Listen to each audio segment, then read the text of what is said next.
Indulto natalino, presidente. Indulto que é uma expressão jurídica, mas que é nada mais, nada menos do que um passe livre para criminoso, um bota fora dos presídios do país. O indulto que, no Brasil, que é um país onde a impunidade reina, apesar da gente ver notórios e honráveis esforços para reverter esse quadro, hoje mesmo, a Operação Lava Jato no Rio de Janeiro, amanheceu o dia nas portas do governador do estado. Então a gente vê e percebe uma mudança acontecendo no país. Mas ao mesmo tempo que tem gente que quer empurrar adiante, reduzir a impunidade no país, há um esforço também para reforçá-la. E esse indulto vai exatamente nessa direção. Porque num país, presidente, em que uma minoria, uma fração pequena dos crimes realizados são de fato investigados, quando são investigados e chegam para apreciação da justiça, tomam um tempo enorme até chegar à conclusão e a pena ser dada. Quando a pena é dada, a pena é branda. E quando chega na hora de cumprir, vem o indulto. E aí esse indulto do presidente Michel Temer, o cara está condenado a 5 anos, cumpriu 1 ano só, pode ir para casa.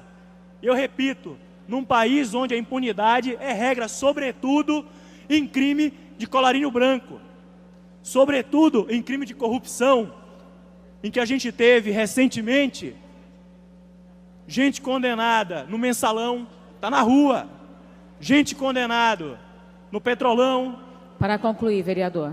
Presidente, essa matéria que está sendo discutida hoje no Supremo Tribunal Federal, ela é um indicativo do que acontecerá, dos rumos que o Brasil vai tomar daqui para frente. E é importante que cada cidadão brasileiro entenda aquilo que está acontecendo hoje no Supremo. Porque a depender disso, presidente, a gente pode ter um avanço no combate à impunidade do país ou mais um retrocesso. O Rio amanheceu melhor, o Rio amanheceu feliz. Feliz, senhora presidente, porque nossas crianças e nossos adolescentes começam a ver o mundo, um planeta que nós, entre os 40 e 50 anos, não víamos e achávamos que jamais fôssemos ver. Como pensar há 10, 15 anos atrás, ou a menos que isto, que nós teríamos um governador em exercício preso na nossa federação, no nosso país. Mas as coisas estão mudando. A prisão de Luiz Fernando Pezão é uma sinalização para os novos políticos e para aqueles que já têm uma certa carreira política, de que as coisas no Brasil estão mudando. Não é que antes podia se roubar e agora está proibido roubar. Não que houve alguma mudança do jogo, não houve nenhuma mudança do jogo. O jogo sempre foi esse, só que jogavam diferente, só que jogavam errado. É como se o juiz decidisse, no meio do jogo, fazer com que a regra se cumprisse, e ninguém estava esperando por isso. Por isso, a prisão de Luiz Fernando Pezão, ela sacramenta uma vergonha que havia, vereadora Tereza Berger, aqui no nosso estado, que era um estado atípico. Nós tínhamos um ex-governador, chefe da maior quadrilha de destruição de um estado brasileiro preso, e seu cúmplice na governança do estado.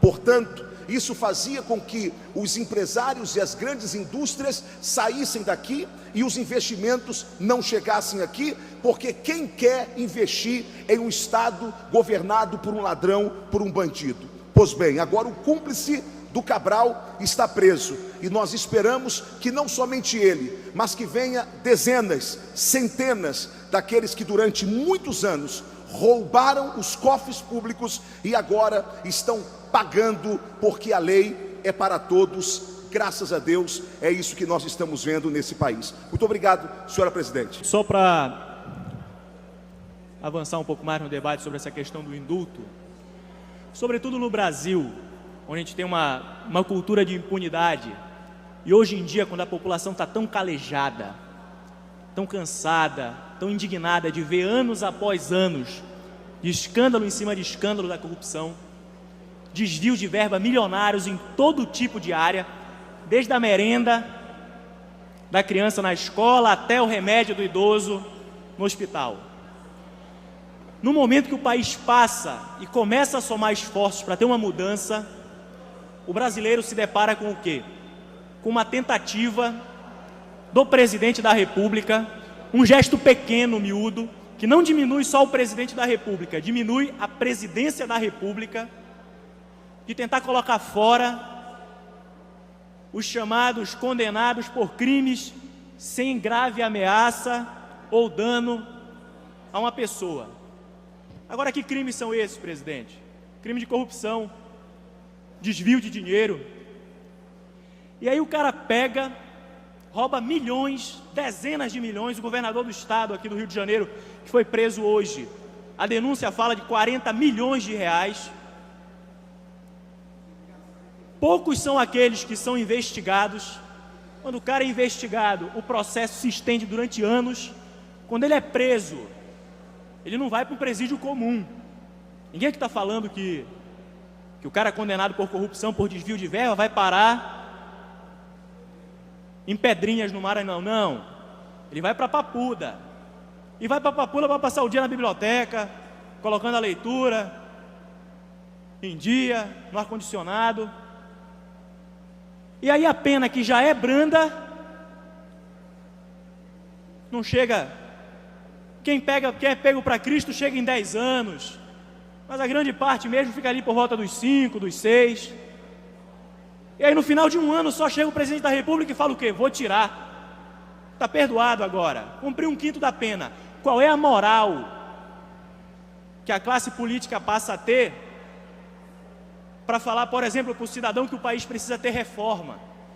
Porque essa é a dificuldade que a gente tem. Porque o cidadão brasileiro que está lá na ponta, que está na rua, que está trabalhando, ele não tem a obrigação de saber diferenciar. Não, esse aqui faz isso, esse aqui faz... Todo mundo paga o pedágio por conta desse tipo de abuso. É por isso que as posições têm que ficar claras no parlamento, e que não é esse o caminho que o país precisa seguir. A gente vive sim um país em que impunidade é regra, que a gente tem tido avanços importantes ultimamente, mas que infelizmente esse tipo de medida vai na inteira contramão do que aquilo que a gente precisava. A gente precisava estar discutindo, era a pena mínima. A gente precisava estar discutindo por que tem condenado por ter desviado centenas de milhões da Petrobras, que pegou e foi para casa de tornozeleira. Mas foi para casa de tornozeleira não é perdendo o patrimônio que recolheu, não. Devolveu uma parcela, mas agora vai de tornozeleira no pé, jantar em churrascaria 5 estrelas e passar o dia jogando golfe. E aí vai falar como para o cidadão que está na rua que tem que reformar o país? Qual é a moral e o crédito que a gente tem? E todo mundo vai para baixo. Exatamente por conta da crise de credibilidade que esse tipo de medida estapafúrdia causa. Porque falar que de um ano para o outro mudar o indulto de 1/3 para 1/5 da pena, num país em que colarinho branco nunca é preso e que tem um monte aí já na rua, isso é no mínimo uma afronta a todo cidadão trabalhador e de bem desse país. Então, presidente, eu espero que nesse julgamento que está acontecendo no Supremo Tribunal Federal, os ministros tenham o respeito e o apreço pelas instituições brasileiras que, infelizmente, o presidente da República não teve quando assinou esse decreto. Muito obrigado. Não se esqueça de deixar aqui o seu like, gostei, se inscreva no meu canal, clique em joinha, deixe o seu gostei, Consegui mais inscritos, eu juro pra você que pinto meu cabelo de uma corzinha bem diferente.